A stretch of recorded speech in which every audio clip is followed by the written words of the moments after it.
साक्षी का परिवार middle class है।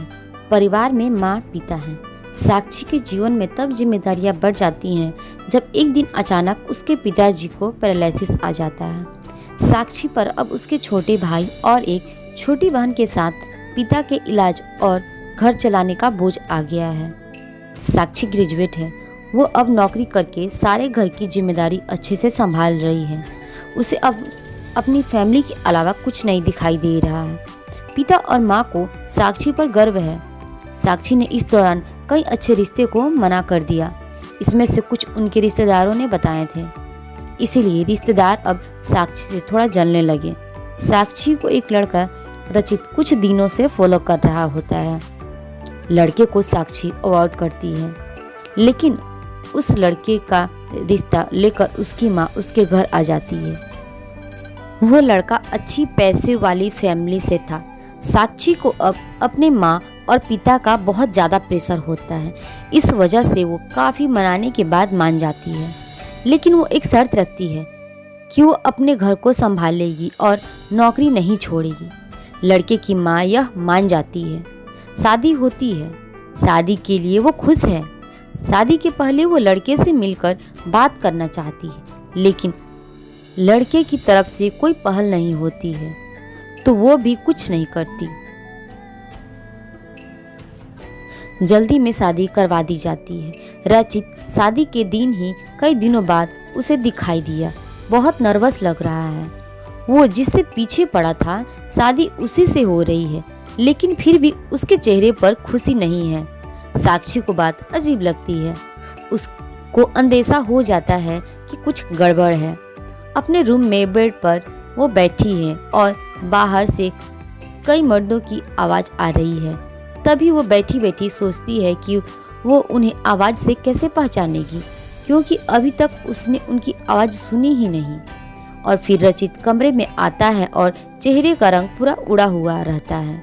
साक्षी एक नज़र चुपके से उठाकर उसे देखती है। वो भी बिस्तर के एक कोने पर बैठ जाता है। कई देर हो जाती है। साक्षी को अजीब लगता है, क्योंकि रचित ना कुछ बोलता है और ना ही उसके पास आता है। फिर साक्षी ही अपनी पहल करती है और कहती है कि सुनिए, आप इतने नर्वस मत होइए, मुझे आप पसंद है। रचित उसकी ओर मुड़ता है। साक्षी उसको पूछती है, क्या हुआ, आप खुश तो है ना? रचित केवल गर्दन हिलाता है।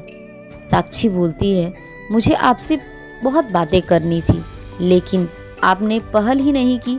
चलिए अब करते हैं। रचित अभी भी चुप रहता है। साक्षी फिर बोलती है, आप कुछ बोलते क्यों नहीं?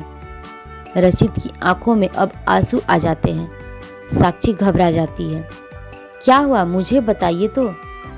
रचित अब साइन भाषा में बताता है कि वो बोल नहीं सकता। साक्षी को धक्का लगता है। वो चुप हो जाती है और रचित से दूर हो जाती है। पहली ही रात उसे पता चलता है कि उसके परिवार वालों के साथ धोखा हुआ है, क्योंकि लड़के वालों ने इतनी बड़ी बात छिपाई। उसे धोखा बर्दाश्त नहीं होता है। वो अपने घर वापस लौट आती है। उसके परिवार को भी इस बात का पता नहीं होता है। परिवार वाले भी यह सुनकर शौक रह जाते हैं और अपने आप को कोसते हैं कि उन्होंने जल्दी कर दी, पहले पता लगवाना था। साक्षी ने फैसला लिया कि अब वो कोर्ट में बात ले जाएगी। शादी के एक दिन बाद ही बात तलाक तक पहुंच जाती है। साक्षी तलाक की अर्जी देती है। रचित की माँ साक्षी के घर आती है। साक्षी को माँ उन्हें भला बुरा कहती है। साक्षी उन्हें रोकती है। वो पूछती है, आपको जरूरी नहीं लगा इतनी बड़ी बात हमें बताने की? रचित की माँ नीचे मुँह करके चुप रहकर सारी बात सुन रही है।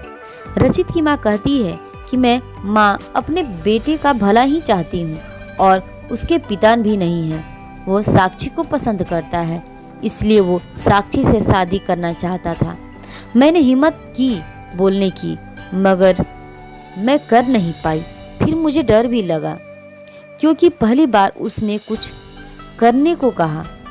उसने तो मुझे बोला था कि तुम्हें सब सच बता दूं, और मैं चाहती भी थी, लेकिन नहीं कर पाई। मैंने रचित को भी झूठ बोला कि तुम मान गई, लेकिन शादी के पहले उसे पता चल गया कि मैंने उसको झूठ बोला है। तब तक देर हो गई थी, इसलिए वो खुश नहीं था। साक्षी, शायद तुम मुझे समझ पाओ। साक्षी अभी भी गुस्से में है। वो बोलती है कि मुझे रचित के ना बोलने से कोई प्रॉब्लम नहीं है। गुस्सा इस बात का है कि आप धोखा दिया, झूठ बोला और वो मुझे बर्दाश्त नहीं। तलाक की अर्जी के बाद रिश्तेदार तो साक्षी और उसके परिवार की इस हालत पर खुश थे। वहीं तलाक में अभी कुछ महीने का समय है। साक्षी अब अपने घर पर पहले की जीवन शैली पर लौट आती है। वो जॉब पर जाती है और कुछ दिनों बाद फिर रचित उसे दिखाई देता है। दूर से ही बस अब वो साक्षी को देखता है। साक्षी के ऑफिस के बाहर वो लगातार आता है। 15 दिनों तक साक्षी उसे अवॉइड करती है। फिर एक दिन उसके पास जाकर वो बोलती है, अब यह सब करने से कुछ नहीं होगा और मैं नहीं चाहती कि तुम कुछ नाटक करो, इसलिए यहाँ आना बंद करो। समझे?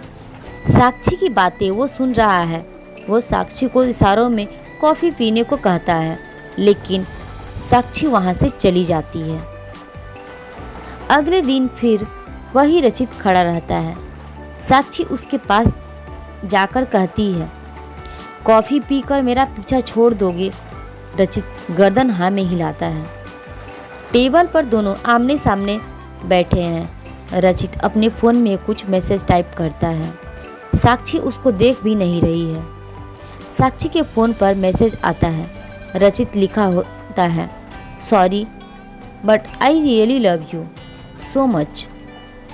कोई भी बोलने वाला तुम्हें मुझसे ज़्यादा प्यार नहीं कर सकता, और बात तो कोई भी झूठी कर सकता है, लेकिन आंखें हमेशा सच बोलती हैं।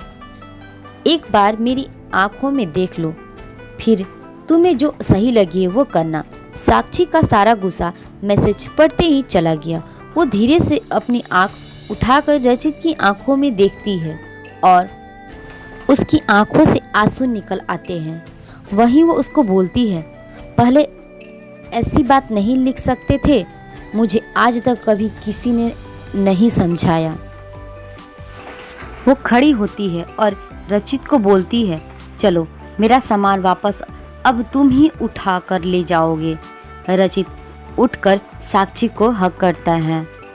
आपको यह कहानी कैसी लगी हमें कमेंट कर ज़रूर बताएं। इसी तरह की अच्छी कहानियाँ आप यहाँ पर पढ़ सकते हैं।